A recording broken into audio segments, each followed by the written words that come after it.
So for the first time in his life, this guy goes in for a counseling session. That sounds like the beginning of a joke, right? But it isn't. It's actually a true story. It's not my story, but it is a true story.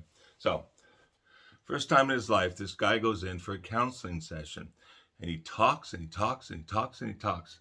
And the counselor doesn't say a thing. The guy goes home. Guy comes back a week later, he sits down, he talks, he talks, he talks, he talks. Counselor doesn't say a thing. The guy goes home. Third week, the guy comes back, he sits down, he's talking, and halfway through this session, he says to the guy, he says, Counselor, he says, you're not talking, why don't you say something? And the counselor says, I'm waiting for you to tell me why you're here.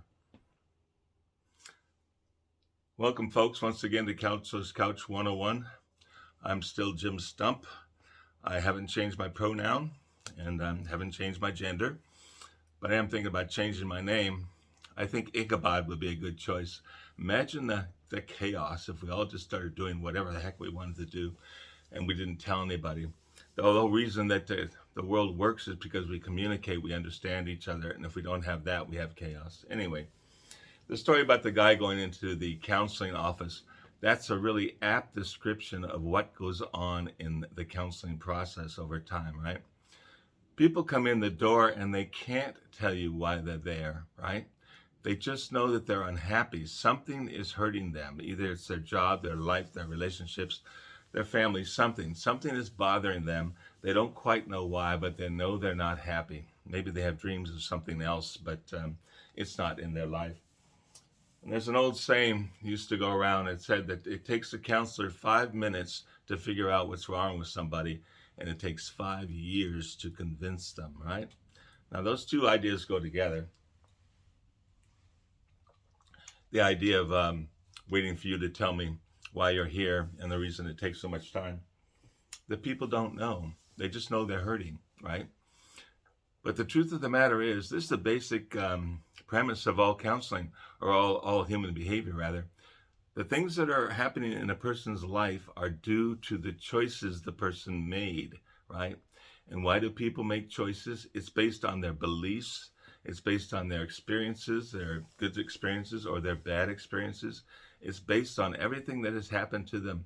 And folks are not looking at it that way. They're just seeing, I'm feeling something and I'm not happy with it. I want to change it. So we go to counseling, we talk and we talk and we talk and we talk, but we're just talking about superficial things, right? We're not talking about the reasons we make those decisions that result in the things that don't make us happy. Now, there are a lot of ways to go about counseling. These days, people don't stick around in counseling very long. I completely understand it. A while back, insurance companies would only pay for a limited number of sessions, right? And apparently what the insurance companies wanted everybody to do is to identify a certain superficial problem, a problem on the surface, not something that wasn't significant, but something that was on the surface that you could see, fix it, and send them on their way. That's kind of what the gist I take away from a limited number of sessions that an insurance company would get you. They want you to fix the problem. There is a theory out there, a practice is called brief counseling. And what happens is they start with what they used to call a miracle question. A lot of you counselors out there are going to recognize this question. There are many, many variations. People can tell it any way you want. You can add any particulars to it or any color you like. But the basic idea is the counselor says to the person, if you were to wake up tomorrow morning and find out that a miracle had happened and your life is perfect in every way, you have everything you want just the way you want it, what would be different from that perfect life than it is today? Now, if the person stops and thinks, well, I'd want a different job, I'd want to live in a different place, I'd want this or that or the other thing, then you can identify those and you can say, okay, these are goals. Which one is most important to you? Which one would you like to work on? And in brief counseling, you probably only take like one particular goal because you don't have much time, right? You identify the goal, you set up a plan to reach that improved condition that you want, and then you go out there and you implement your plan. You do the things that you have to do to change your life. You take the steps you have to take. And that can involve all sorts of things. There was a president not too long ago who said that people had to retrain themselves for the jobs of the future, right? So sometimes getting the things you want means going back and acquiring a whole different set of skills, and so that you can have that life that you want, right? Maybe that's what it's going to take. That is easy to understand. It takes time to do, right? To go off and learn those new skills. You're having trouble with relationships. You want to figure out what's wrong with it. You want to figure out what you want to change. Figure out a way to make those changes in a relationship. You go out, you implement the steps that'll lead you to the change in the relationship, and like that. So that's brief counseling. That's the idea behind brief counseling. Identify a problem, set a plan to change or correct the problem, and then go at your plan. That's the basic idea. But getting back to those folks who are unhappy and they don't know why. As I said, that unhappiness is a result of the choices that people make. And choices are the result of the way we think, right? The things that have happened to us. So what happens in that long-term counseling, the person will talk and talk and talk and talk, usually about superficial stuff, not insignificant, but superficial. I hate my boss. That's highly significant, but it's easy to state and easy to recognize. And you sit there and figure out and let the person talk and talk until they finally get to the point they start to recognize how they are contributing to their problem, how they are sustaining the problem. You know, it's kind of easy to say, hard to do, easy to say, I don't like my job, I don't like my boss. Well, the simple answer is change it, go get a different job, right? That's not always so easy to do. And what holds us back are our own limitations that we set up in our own mind. So the idea is when we talk long term in this type of counseling, the person goes through all the things that they're unhappy with in their life, and they talk about it in depth, right? They talk and talk and talk and talk, like the guy who came in for the first time.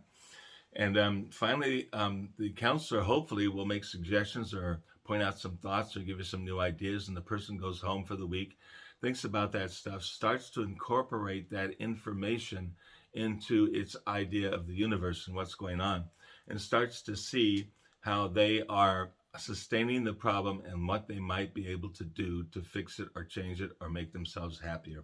Slowly over time, they make little incremental steps because they didn't really know what the issue was when they got there, right? So they start to see what they're doing. They start to see how they're contributing and sustaining, and they start to change that, and slowly their life changes and they become happier over time. That's the part that takes time to do that kind of stuff. Um, I've talked to a lot of people for a goodly length of time. I talked to one client for 6 months before that client finally started to get honest. And I was talking to a colleague, and I was, thinking about that particular situation. It took that client 6 months to get to know me well enough to trust me, right?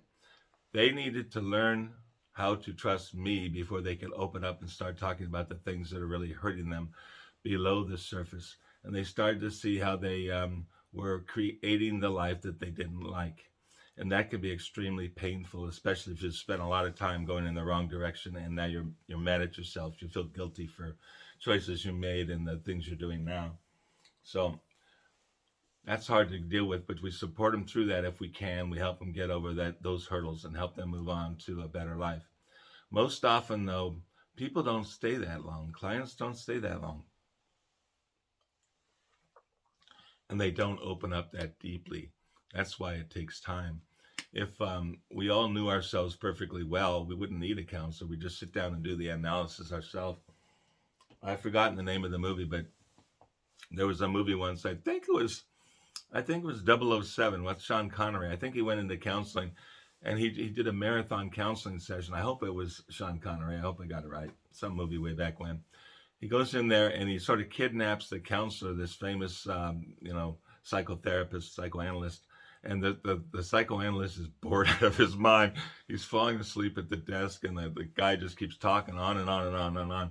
And he finally psychoanalyzes himself. He spends a weekend. He traps the doctor in the doctor's office for a weekend. Just goes at it for like 48 hours straight or something like that. Then finally he says, I figured it out. I'm cured. And he walks out the door. And the truth of the matter is he sort of did come to an understanding of what he had done and how he created the problem, what he needed to do to change it. It's supposed to be funny, but it was That part of it was just outrageously hilarious. The doctor's like dying. This guy keeps talking. But he got the job done. He got it done in a relatively short amount of time. He did it in a weekend as opposed to 5 years. Um, if we could do that stuff, we could be our own counselors. And I often recommend it. I say that's partly what I'm doing these posts for, so people can sit down and figure out their own issues and don't have to go to counseling, right? Um, let's, I don't know, let's use the counselors for things that are more significant and are harder to deal with, the harder problems. Let the counselors help with those. And other folks can help each other and get help from their friends and their peers at churches and jobs and neighborhood and everything else. It's what we think that makes the problems.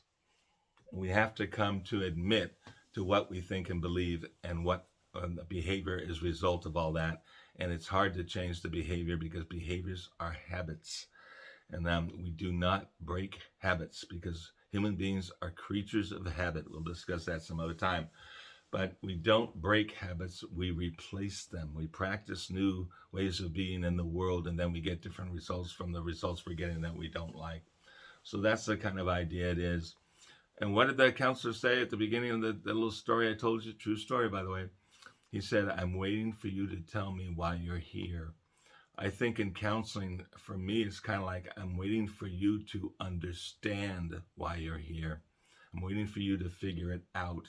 If I can help you figure out why you need to examine your life and make the changes that'll bring you the results that you're looking for, I try to help you do that, right?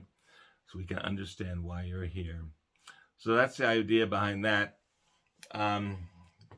I really invite you folks to go ahead and share things that you've happened to experience in life that could be elucidating to folks who come here and watch these things. I remember in psychology school, I like to call it psychology school. It sounds like grammar school. We went there and we were told to analyze personalities. We could take people we knew or clients that we were working with in our training, practicing like that. We could take characters from television or from movies. We could even take characters from books, from novels, right? The idea was to try to put your thinking on that character's behavior, analyze it, see if you can come up with what they used to call a diagnosis. If we can figure out what the person is doing wrong, and then figure out a plan or a method to help that person change, right? Figure out what's wrong, and then apply the methods that we already know to help that person change, right? We can analyze anybody. It does not have to be a real person. It's just a way of exercising your mind so that you start to think the way a counselor might think, and you can help yourself make changes that you might want to make.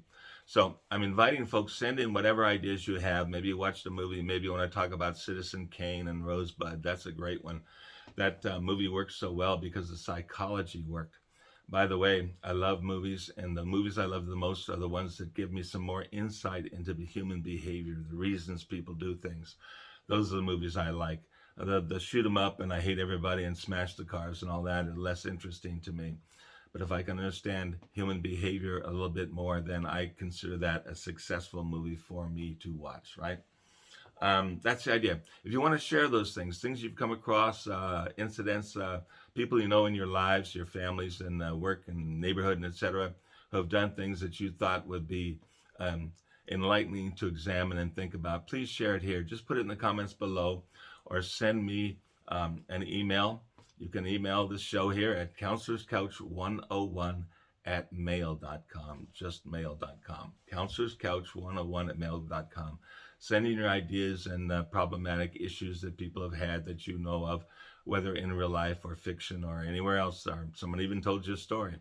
I like that story I began with today. It's a true story, but someone told it to me. I did not experience it personally, right? Send those in. Let's look at them and we can all benefit one another. And again, I invite other counselors of all stripes and all sorts of disciplines and practices. If you want to join up here in a synergy and offer your suggestions, your insights, and your wisdom, it would be beneficial to all who come and view these posts. So that's what I'm thinking today. I'm waiting for you to tell me why you came here.